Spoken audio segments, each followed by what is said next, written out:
Écoutez, je vous propose de démarrer. Il est l'heure. Donc moi, je suis Hervé Ghislain, je suis le directeur commercial des certifications Grand Compte, et je vais vous parler de la taxinomie et un retour surtout des clients de Cercal qui ont engagé plusieurs projets dans la taxinomie. Un bref rappel cependant de qui nous sommes. Association Qualitel avec une mission d'intérêt général qui est d'améliorer la qualité dans l'habitat. Plusieurs filiales. Cercal, qui est l'outil certificateur de l'association Qualitel, Qualitel Formation, Qualitel Expertise et Qualitel Solutions, qui propose un certain nombre de solutions numériques, dont le carnet d'information du logement.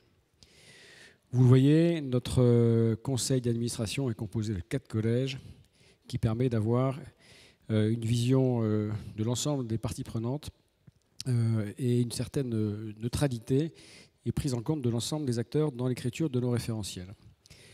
Nous délivrons une certification qui s'appelle NF Habitat et NF Habitat HQE. NF Habitat, c'est un repère de confiance pour la construction des opérations résidentielles. Donc on est sur un bon niveau, globalement légèrement supérieur au réglementaire, mais on est sur un positionnement qui est un repère de confiance. Et NF Habitat HQE, on est sur un repère de performance pour un logement offrant une bonne qualité de vie, en interaction avec son territoire, énergétiquement et économiquement performant dans le respect de l'environnement. Nous avons délivré 3,5 millions de logements depuis 50 ans. Nous avons fêté nos 50 ans cette année. Et bien sûr, nous sommes cofraqués, c'est-à-dire que le cofrac, chaque année, s'assure de la pertinence de nos référentiels et de nos pratiques dans la délivrance des certifications. Alors, le sujet, c'est la taxinomie. Donc la taxinomie, c'est un sujet qui est apparu il y a quelques années, en 2022, sur lequel nous avons beaucoup travaillé pour appréhender les éléments un peu complexes de taxinomie et les rendre accessibles à l'ensemble des maîtres d'ouvrage. On peut rappeler que c'est un fléchage en fait, des investissements pour qu'ils soient orientés sur des activités durables. Comment ça marche? En fait, la taxinomie signifie une classification, et pour qu'une activité soit classée, eh bien, il faut qu'elle ait un impact favorable sur l'environnement, à 2 conditions. Premièrement, il faut qu'elle contribue substantiellement à un ou plusieurs objectifs parmi 6 objectifs environnementaux que je vais vous présenter juste après, et qu'elle ne cause aucun préjudice important aux 5 autres. C'est les fameux « Do not significantly harm », c'est-à-dire les DNSH. Quelles activités sont concernées par l'immobilier? En fait, les 3 grandes familles habituelles de l'immobilier sont impliquées par la taxinomie: la construction, la rénovation, l'acquisition et l'exploitation. Les objectifs qui s'appliquent, en tout cas qui sont décrits comme étant des impacts possibles sur les activités, sont l'atténuation au changement climatique, l'adaptation au changement climatique, l'utilisation durable et la protection des ressources aquatiques et marines, la transition vers une économie circulaire, la prévention et le contrôle de la pollution, et puis la protection et la restauration de la biodiversité et des écosystèmes. Ce qu'on peut dire tout de suite, c'est que tous ces objectifs ne s'appliquent pas à l'immobilier, puisque beaucoup d'autres champs sont concernés que l'immobilier, l'industrie, la foresterie, l'ensemble de ces grands secteurs, ces macro-secteurs, sont concernés par la taxinomie. Pour l'immobilier, il n'y a que l'objectif 1, atténuation du changement climatique, et l'objectif 2, adaptation au changement climatique, qui s'applique pour les opérations immobilières.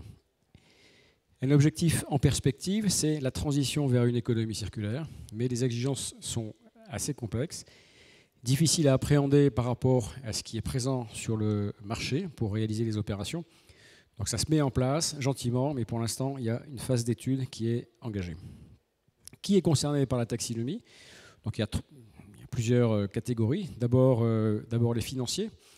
Les financiers qui délivrent, qui libèrent des financements pour réaliser des opérations, font en sorte que leur financement aille vers des opérations qui soient taxinomie alignées, sinon c'est compliqué pour eux, et ils doivent faire des reportings réguliers sur les financements qu'ils attribuent. Concernant les grandes entreprises, eh bien, c'est les fameux rapports de CSRD, Corporate Sustainability Reporting Directive, qui s'applique sur les conditions qui apparaissent à l'écran à l'instant. Et ces grands comptes doivent aussi faire des reportings annuellement sur leur engagement et le pourcentage de leur actif, de leur activité qui est aligné avec la taxinomie. Indépendamment de cela, pour les acteurs qui font les opérations immobilières, eh bien, il y a des impacts. Il y a des impacts pour les promoteurs immobiliers, par exemple, puisque pour aller chercher des financements désormais, eh bien, il faut justifier que votre actif soit taxinomie aligné, même si vous ne répondez pas aux objectifs de la CSRD.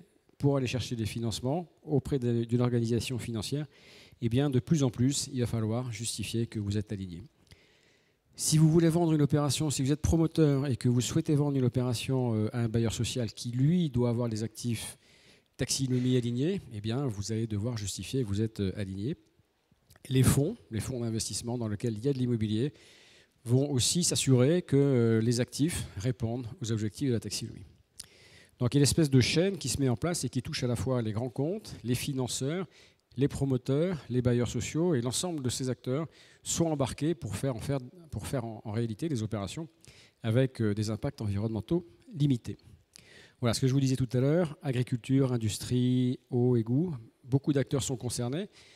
Un petit détail quand même, parce qu'on entend beaucoup parler de 7.1, 7.2, 7.7, ça correspond précisément à cela. Donc le titre relatif à l'immobilier, c'est le titre 7. 7.1, c'est la construction des opérations, donc le 9. Le 7.2, c'est la rénovation des bâtiments existants. Et puis, si vous êtes un bailleur, social ou privé, eh bien, vous devez respecter le titre 7.7, acquisition et propriété de bâtiments. À chaque fois, ce ne sont pas tout à fait les mêmes exigences qui sont associées au 7.1, 7.2, 7.7. Et donc, il y a une petite subtilité, et ça mérite une réflexion un peu en amont, de savoir pourquoi vous faites de la taxonomie. Donc nous, Cercal Qualitel, nous avons travaillé depuis 2022. On a commencé avec Deloitte pour identifier les exigences relatives au profil taxinomie et savoir ce que l'on pouvait mettre ensemble. Et il se trouve que la plupart des exigences étaient quand même assez proches de nos référentiels NF Habitat HQE, mais on a eu quand même ce travail d'adaptation pour vraiment caler et coller entre ce qui est demandé dans les textes européens et nos référentiels de certification. Donc les rubriques embarquées dans la taxinomie correspondent aux rubriques suivantes de notre référentiel: qualité de l'air intérieur, biodiversité, fonctionnalité des lieux, résilience. Un gros sujet, la résilience. La résilience, ça veut dire la capacité d'un bâtiment à retrouver un fonctionnement normal après un aléa climatique, forte chaleur, forte pluie par exemple. Performance énergétique, changement climatique, déchets, réduction des consommations d'eau. Voilà, c'est dans ces 8 rubriques que sont embarquées les exigences spécifiques de la taxinomie. Et ces 8 exigences sont embarquées dans notre référentiel de certification NF Habitat HQE. Alors, comment on délivre, nous, la certification? C'est intéressant de rappeler qu'on a un processus de certification qui est rigoureux. Et c'est important d'être rigoureux parce qu'on s'adresse à des commissaires aux comptes. Et les commissaires aux comptes qui vont justifier l'alignement de vos opérations vont systématiquement demander les modes de preuve pour confirmer et s'assurer qu'effectivement vous avez embarqué les bonnes exigences et que vous avez réellement les modes de preuve à fournir le cas échéant. Donc nous, on a plusieurs étapes. Une revue de projet très en amont, une évaluation de projet sur le dossier de consultation, une évaluation sur le dossier marché, et puis on fait une certification en phase conception, donc on délivre un premier certificat. L'opération va se réaliser, et une fois que l'opération est réalisée, on va procéder à des vérifications sur site pour s'assurer qu'entre la conception et la réalisation, eh bien, il n'y a pas eu de modifications importantes et qu'on soit bien conforme à ce qui était prévu en conception. Alors voilà pour les éléments généraux. Le temps est limité, donc je ne passe pas trop d'explications sur le référentiel. Mais ce qui est important, c'est qu'après 2 ans à peu près, on a déjà des retours de maîtres d'ouvrage. Donc j'en ai 2 qui sont des maîtres d'ouvrage significatifs. Pour le coup, c'est CDC Habitat. Donc CDC Habitat, c'est, vous le savez, un bailleur social qui réalise des opérations et qui achète des opérations. Donc comme ils sont gestionnaires de leurs opérations, ils sont sur le titre 7.7, acquisition et gestion des opérations. Donc ce que dit la responsable de la qualité conception, pourquoi avoir choisi le profil taxinomie? Aujourd'hui, 100% de nos opérations maîtrise d'ouvrage interne sont certifiées LS Habitat HQE. Le profil taxinomie apporte des éléments complémentaires sur la résilience des bâtiments et permet de mieux maîtriser la performance environnementale visée, ce qui est une garantie de qualité pour notre futur patrimoine. La méthode d'analyse associée à la certification fiabilise et trace les données requises pour l'activité 7.7, qui représente la majorité de nos actifs. Par ailleurs, pour nos opérations en VFA, donc quand ils achètent à des promoteurs, le recours au profil taxinomie constitue une garantie supplémentaire pour le cas où nous ne sommes pas maîtres d'ouvrage directement.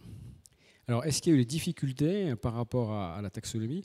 Déjà, la compréhension du sujet, c'est vrai qu'il faut rentrer dedans. C'est pas simple, il y a 1000 entrées possibles.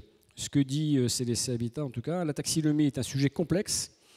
Les échanges avec Cercal nous ont permis de mieux l'appréhender et de développer une approche plus opérationnelle.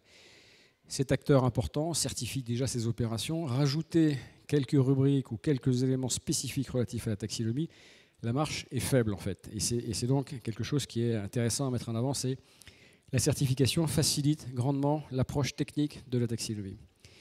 Pour la compréhension du sujet avec les acteurs externes, les promoteurs et les bailleurs ne sont pas soumis aux mêmes critères en matière de taxinomie, ce qui peut entraîner des confusions. En effet, d'un côté on a du 7.1, de l'autre côté on a du 7.7.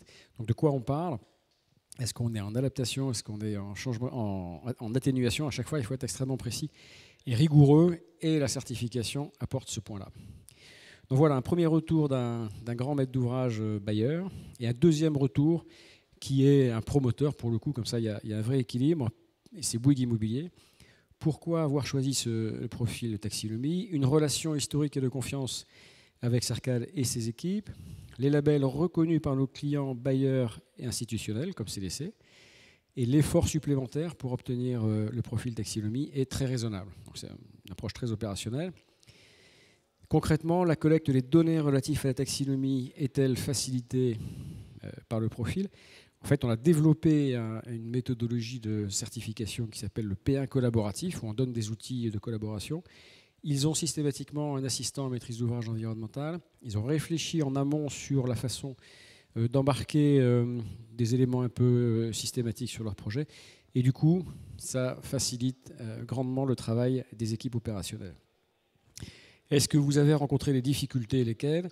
En fait, oui, il y a des difficultés parce qu'il y a des différences d'interprétation de la réglementation. La réglementation, dans ce cas-là, ça veut dire taxinomie, entre les méthodologies validées par la CNC. La CNC, c'est la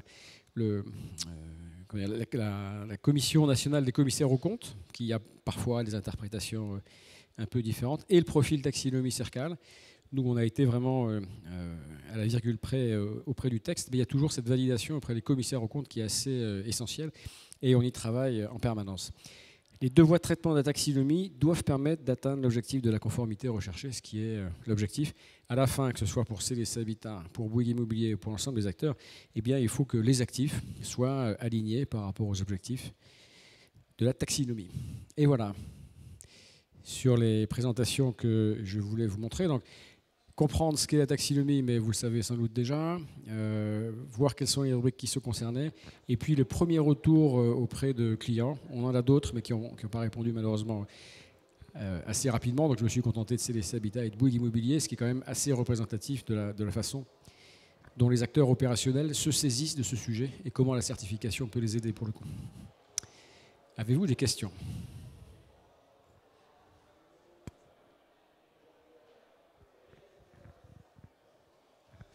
Pas de questions.